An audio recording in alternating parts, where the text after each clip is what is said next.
Hi guys, my name is Alondra. This is a little educational video for those of you that are curious about caffeine and sleep.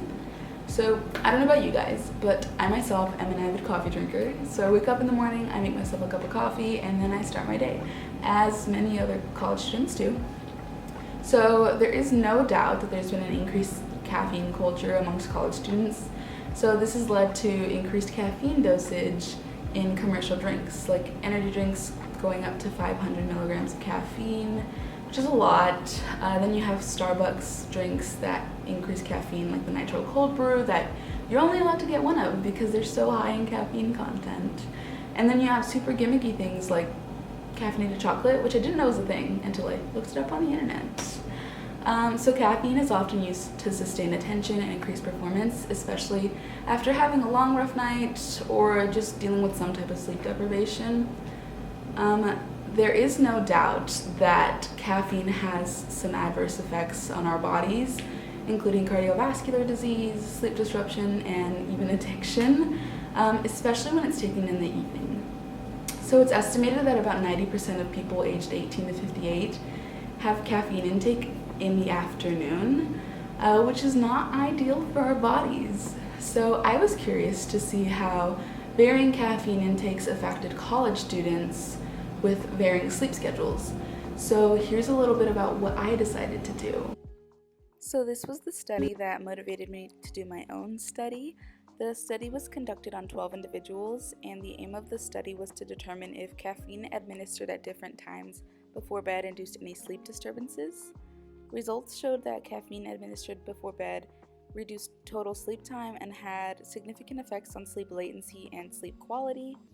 And the caffeine actually reduced sleep by about an hour in the participants. And this really just emphasized how much caffeine should be restricted before bed. So this is kind of the general idea of how I based my own study. So I was curious to see how varying caffeine intake before bed affected performance. So I asked 3 college students aged 19 to 21 to participate in the study. And the students took varying amounts of caffeine less than 6 hours before bed and then performed a PVT the following morning. And I hypothesized that increased caffeine intake before bed would impair the student's ability to do well on a PVT the following morning, even more so when the student had a poor sleep schedule. These students also kept sleep diaries just to note any sleep disturbances or maybe waking up in the middle of the night. So this is an example of what a normal sleep diary would have looked like.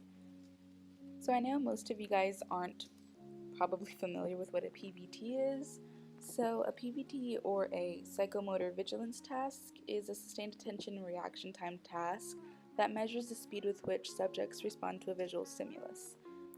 So on a normal basis, a quote-unquote good score is around 300, but it just varies from person to person. So this is an example of what a PVT would look like. It's basically a black screen with a red dot, and you are prompted to click on the red dot whenever it appears on the screen as quickly as possible. So a lot of times, if you are sleep deprived, maybe you think you see the dot but you don't, so you click it early, which would be a false start, or maybe you have some type of latency to click the dot and it just increases your score. So the way my participants actually conducted their PVTs was through an app, which if you guys are at all curious, you are more than welcome to also go download the app. It's free on the App Store if you just Google PVT and want to try this out for yourself. This made it a lot easier for my participants to just wake up after their scheduled dosage and just conduct their own PVT, so it was super convenient. So this is the schedule that I had set for each participant. So I had 3 participants total.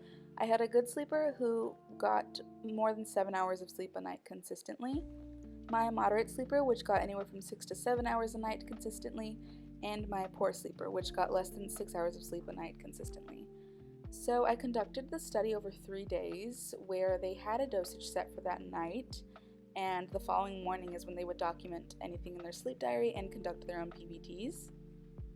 If you notice, they're taking different amounts of caffeine every night, just because I kind of wanted to account for any type of confounds or maybe any type of order effects that could have taken place. This also just made it easier to keep track of who was taking what dosage what night, instead of having them all just take 100 milligrams the first night, 200 the following night, 0 the third, etc. So the way my participants had their caffeine intake was through pill form. So one of these pills was the equivalent of about 100 milligrams of caffeine, which is also equivalent to about 1 cup of coffee. So these are some of the more notable things about the results from my poor sleeper.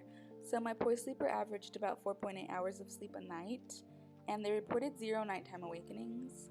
On their PBT, however, they did have 1 false start the morning after their first dosage. So that was their dosage of 100 milligrams. And they also averaged at around 637 for their PBT score, which was the highest mean of all of my participants throughout the study. One explanation for the false start on the morning after their first dosage could have been due to the nerves from it being the first day of the trial and just participating in the study. My moderate sleeper had some of the more consistent results throughout the study. They averaged 6.9 hours of sleep a night, and on the PBT they had 1 false start the morning after their last dosage of 100 milligrams. They averaged at around 518 on the PBT. They showed no significant PBT data and kept all of their PVC scores around the same mean. My good sleeper had what I would consider to be the most significant effects. They averaged at around 9.2 hours of sleep a night and reported the most nighttime awakenings, and had 7 throughout the entire study. So my good sleeper just consistently kept waking up throughout the night. Their PBTs showed that they had a false start every morning during every single PBT, and they had up to 4 false starts on 1 single PBT. They averaged at around 547 on the PBT. They also suffered the most adverse effects. They reported headaches every day and reported lots of sleep inertia, so they would wake up feeling really groggy, were kind of slow to start their day, and just did not feel their best self. They also reported lots of fatigue and just general poor mood. Okay, so I know what you're thinking. You're sitting there like, okay, Alondra, cool information, cool data, cool pictures, and cool study. What does this mean? What do I do? Because I know if a stranger on the internet came to me and was like, hey, stop drinking coffee, I would say no. So here's the thing, caffeine in of itself is not bad for us. It's naturally derived, naturally occurs in our body. Caffeine starts to get bad for you when it's excessive and the consumption is late into the evening. We saw this mostly with my good sleeper. My good sleeper was getting anywhere from 8 to 9 hours of sleep a night, which is really good for an average college student. I know I do not get that much sleep a night. So they also suffered the most adverse effects, meaning like they reported headaches every day of the study, which honestly I think it kind of ruined this person's week. They had headaches throughout the entire study, so props to them. What a trooper for continuing to finish the study. But this isn't to say that my poor sleeper didn't also suffer adverse effects. They had the highest PBT scores, meaning that they had the latest reaction times the next morning when they took the PBT. So this all comes to say that we need to be really careful about the stuff we put into our bodies and when we put it into our bodies. Okay, so I just wanted to hop back on and say thank you guys for taking the time out of your very busy days to watch my little informational video. I appreciate each one of you guys watching my video. You guys are welcome to leave a comment down below. It doesn't even have to be insightful. If you just want to say, hey, cool video, I would appreciate it. So thank you guys again for taking the time out of your day to watch my video, and I really appreciate you guys.